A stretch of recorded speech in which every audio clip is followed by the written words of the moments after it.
FBH Internacional y Fish Studios presentan Clasificación A. Hola, ¿cómo están? Bienvenidos a Clasificación A. Mi nombre es Natán Díaz y queremos dar la bienvenida a todos los que nos escuchan en diferentes emisoras alrededor del mundo y también a través del podcast. Gracias por acompañarnos nuevamente. Hoy continuamos ya con nuestra serie sobre teología bíblica que habíamos estado desarrollando el año pasado con mi buen amigo Aaron Gibson, que nos está acompañando hoy nuevamente. Bienvenido, Aaron. Gracias, Natán. Gracias. Y vamos a continuar hablando de este tema tan importante que una vez que lo entiendes, una vez que puedes ver estos temas a lo largo de toda la Biblia, pues se vuelve un solo libro y con un solo mensaje. Y ya hemos hablado acerca del reino de Dios, de la simiente de la mujer, de muchos temas así que vas a ver desde Génesis cómo se van desarrollando y cómo nos van mostrando el Evangelio desde el principio y nos van pintando un cuadro que podemos entender a lo largo de todas las Escrituras. ¿Por qué es la Biblia un libro tan grande, tan largo? Bueno, esta es la razón. Sí. Tenemos estos cuadros que nos pinta la Biblia para entender el propósito que Dios tiene en esta revelación a lo largo de la historia, de lo que Él quiere hacer en Jesucristo. Así que hoy, Aarón, vamos a platicar acerca de el pueblo de Dios, ¿verdad? Que este es otro tema. Todo está conectado. Todos estos temas se traslapan de alguna manera. Tenemos el reino de Dios. Obviamente el reino de Dios implica también el pueblo de Dios. Pero podemos ver y enfatizar este tema desde el principio. Sí, Natán, como dices, la enseñanza bíblica sobre el reino de Dios y el Mesías, todo eso va ligado con el tema del pueblo de Dios, uno de los grandes megatemas de la teología bíblica. ¿Y dónde empezamos con esto? Si quisiéramos ver el pueblo de Dios, ¿cuáles son las primeras indicaciones en la Biblia que nos están apuntando hacia este tema? Pues, Natán, hemos hablado de cómo desde Génesis 1 y 2 podemos ver el reino de Dios en una forma seminal, que allí tenemos los elementos básicos, ¿verdad?, del reino de Dios, y que son básicamente tres elementos. Dios como el rey, gobernando su pueblo en su lugar. Dios, su pueblo y su lugar. Y la historia de la Biblia es la historia de lo que Dios está haciendo para establecer su reino en la tierra. Y si eso es cierto, bueno, entonces podemos decir que la historia de la Biblia es la historia de lo que Dios está haciendo para formar y para crear un pueblo que vive en su lugar bajo su señorío, un pueblo que lo ama, lo sirve, lo obedece y lo adora. Como se resume en esa gran esperanza en la Biblia: yo seré su Dios, ellos serán mi pueblo y moraré entre ellos. A lo largo de la Biblia, esa es la gran esperanza. Entonces, toda la Biblia se trata de la revelación acerca del pueblo de Dios y cómo el reino de Dios, creo yo que comienza todo en el huerto de Edén, en la historia de la creación. Podemos discernir en capítulo 1 que de una manera Adán y Eva son distintos del resto de la creación. Entonces en Génesis 1 Dios crea todo, crea el universo, crea todas las criaturas y crea a Adán y Eva, pero ellos son distintos, son realmente, creo, los prototipos del pueblo de Dios en la Biblia. Y eso comienza con esa expresión que tenemos en capítulo 1, cuando Dios dice: hagamos al hombre a nuestra imagen, conforme a nuestra semejanza. Eso indica que Adán y Eva son distintos, son diferentes del resto de la creación. Bueno, ¿qué implica eso? Que son creados a la imagen de Dios. Bueno, implica que ellos, de una manera especial, son como Dios. Tienen una relación familiar con Dios.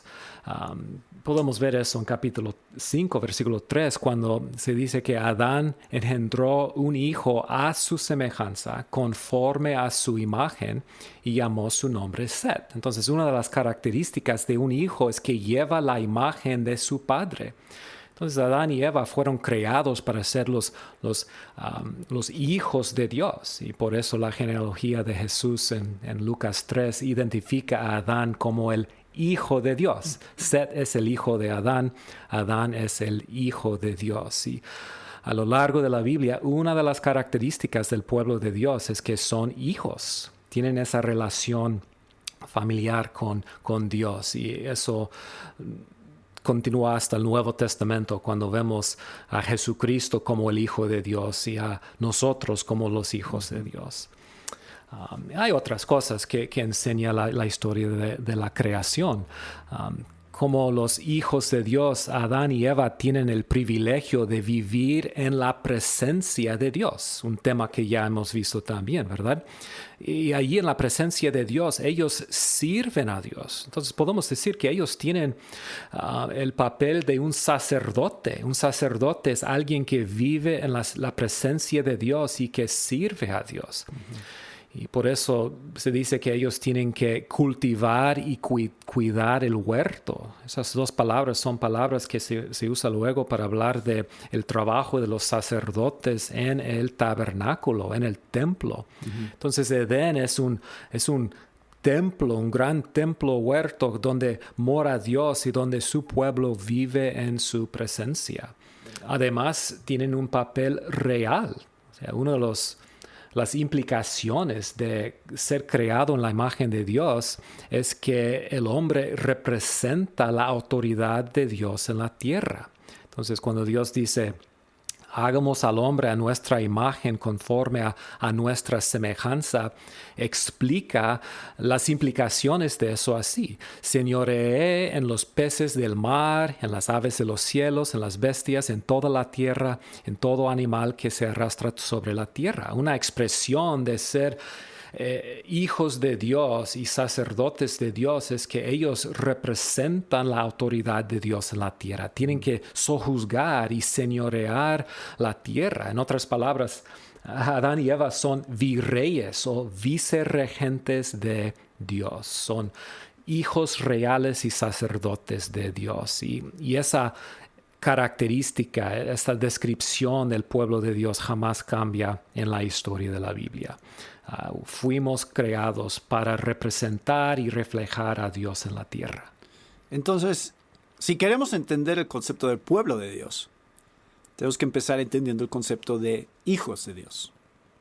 Esa es la raíz, ¿no? Lo que estás diciendo es, de ahí viene la idea del pueblo de Dios, es hijos de Dios primero, entender qué significa eso, y de ahí podemos ya desarrollarlo para entender cómo se ve el pueblo de Dios o quiénes son el pueblo de Dios. Entonces podemos decir que uno de los propósitos de la creación es crear y formar un grupo de personas que viven en su presencia como sus hijos, como sus representantes en la tierra. Y eso no solamente, como vamos a ver, no solamente es el propósito de la creación, eso es el propósito de la redención también. Pues, como sabemos en capítulo 3, algo terrible ocurre.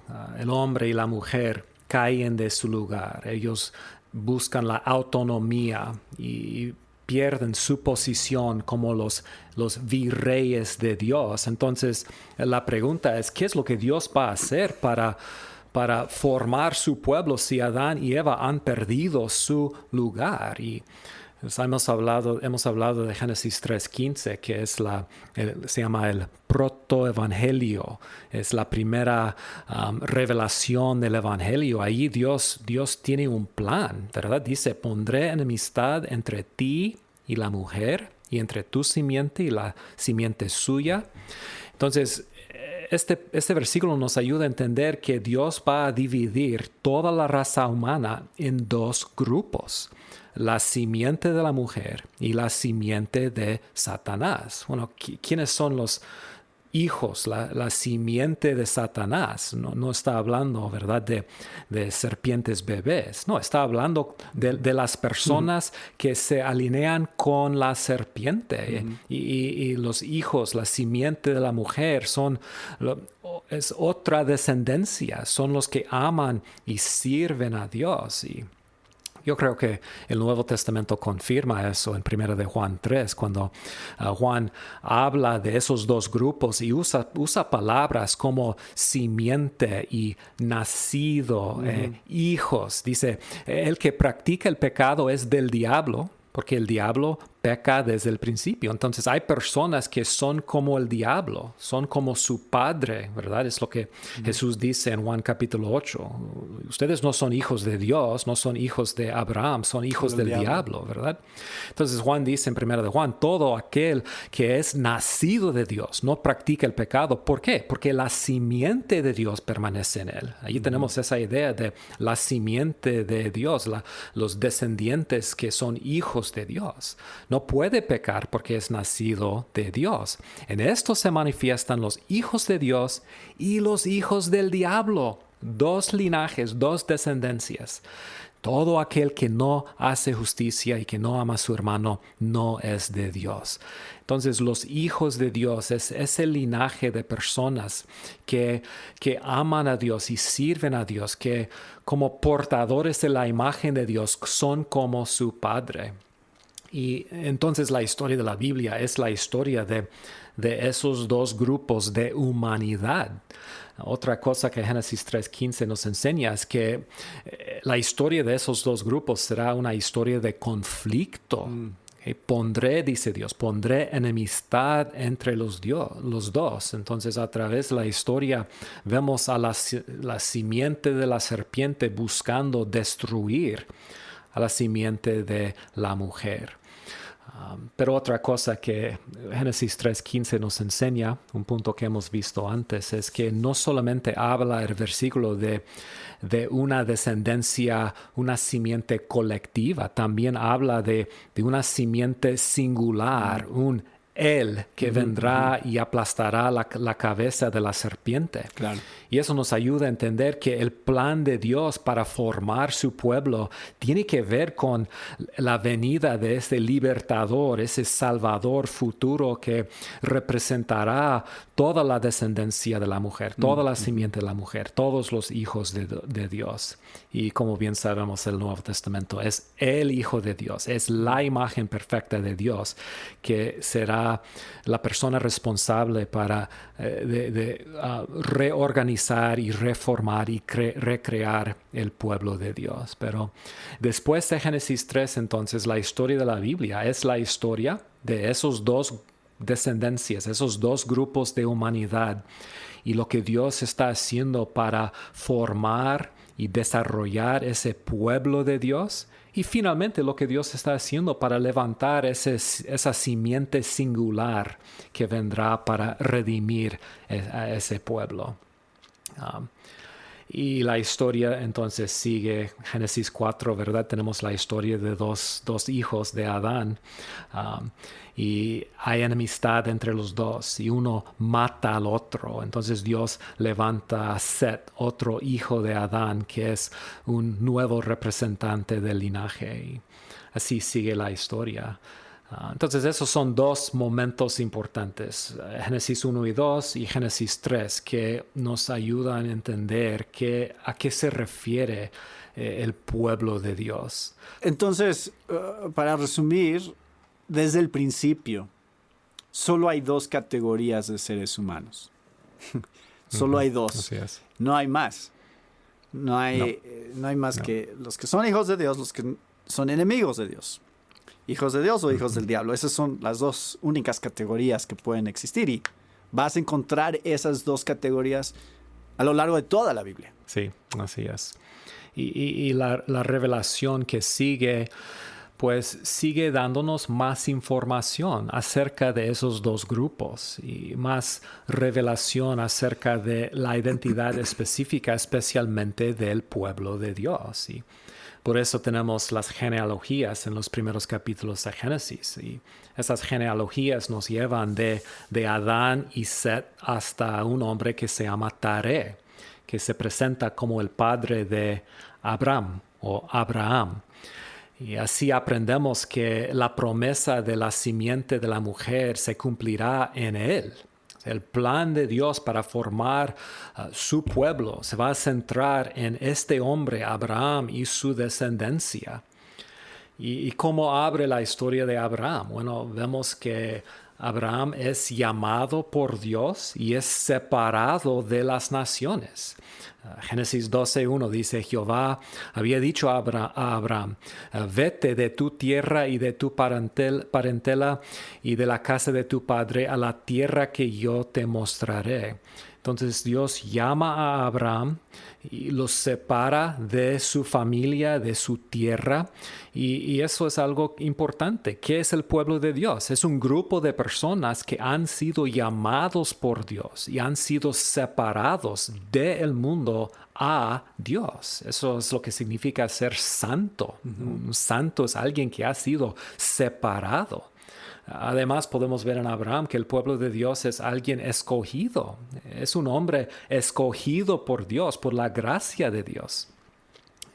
Es interesante que el libro de Josué, capítulo 24, indica que cuando Abraham y sus padres vivían al otro lado del río, ellos adoraron a otros dioses. O sea, Dios no escogió a Abraham porque él lo merecía. Dios en su gracia escogió a ese hombre y lo llamó y lo separó de su familia. ¿Para qué? Para formar una familia en él, un pueblo de Dios.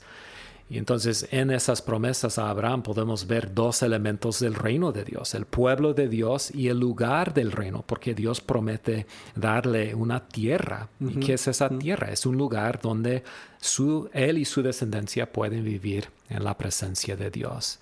Entonces esa es revelación bastante importante. ¿Qué es el pueblo de Dios? Bueno, con Adán y Eva vemos que son hijos reales y sacerdotes que han recibido una comisión de Dios, una comisión de representarlo en la tierra.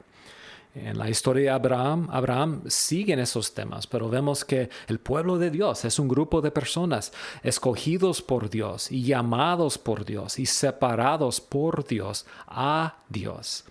También vemos que es un grupo de personas, un pueblo formado por medio de un pacto. ¿Qué es un pacto? Porque Dios se acerca a Abraham y hace un pacto con él. Un pacto es un acuerdo entre Dios y una persona, un grupo que establece una relación entre ellos y que define las responsabilidades de cada parte, cada grupo en ese pacto. Entonces Dios habla a Abraham y dice, estableceré mi pacto entre mí y ti, entre tu descendencia después de ti y en sus generaciones, por pacto perpetuo para ser tu Dios y el de tu descendencia después de ti. Entonces, formar un pueblo requiere un pacto que establece una relación especial entre Dios y ese pueblo. Entonces, el pueblo de Dios es un grupo de personas que ha sido unido con Dios por medio de un pacto. Y en la historia de Abraham podemos ver muchos otros detalles. Una de las características principales de Abraham es que es un hombre de fe obediente.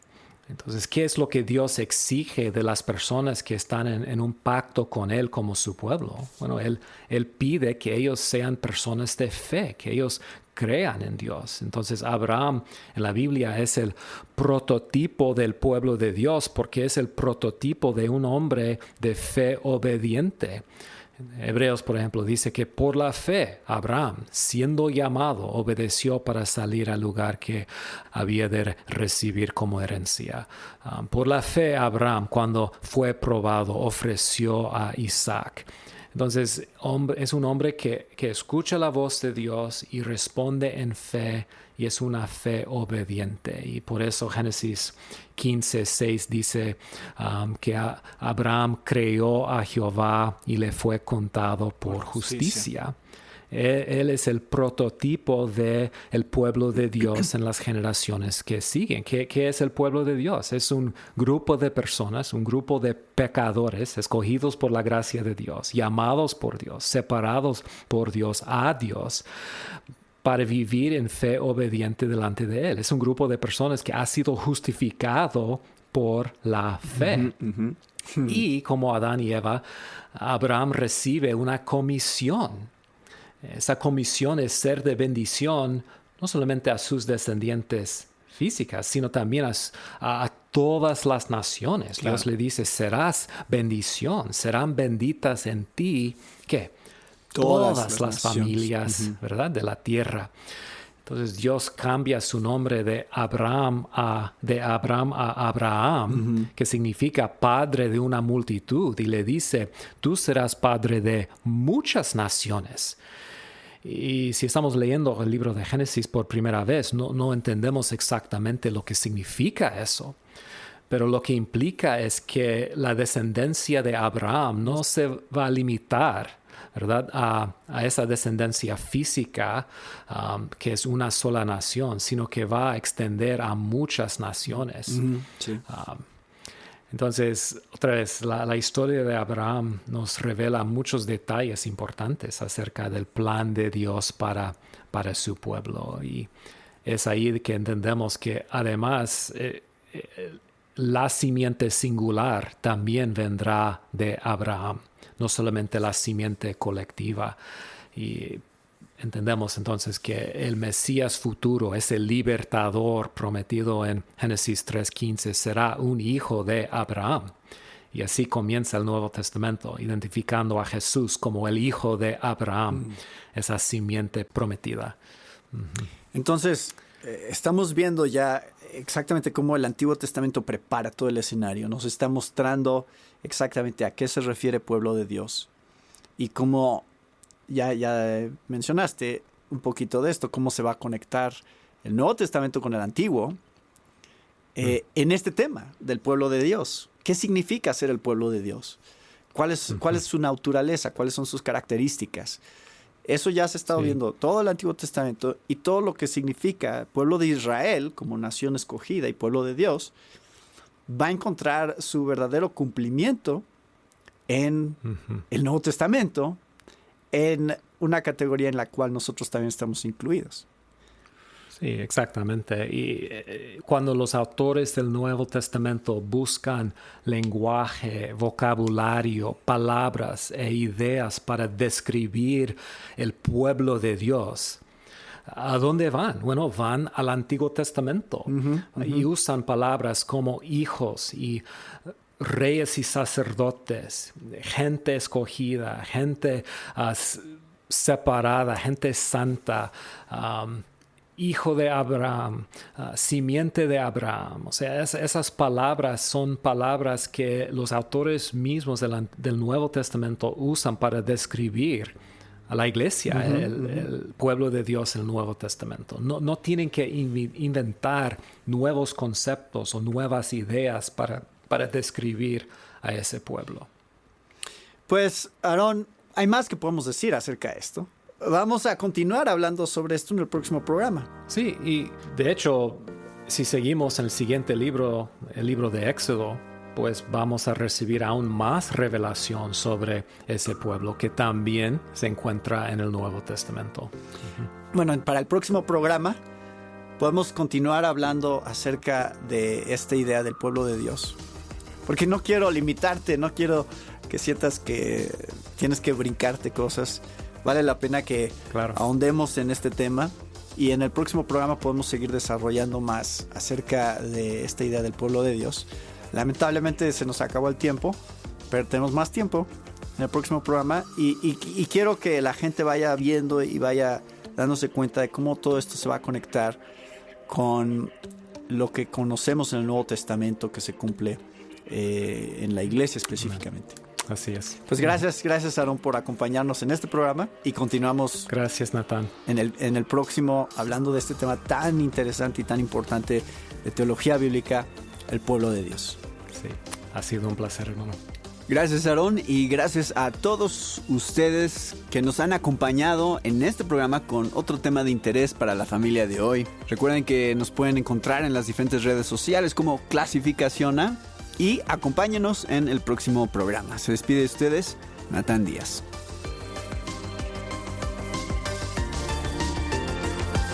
Esta fue una presentación de FBH Internacional y Fish Studios. Para más información, visite nuestra página www.clasificaciona.com.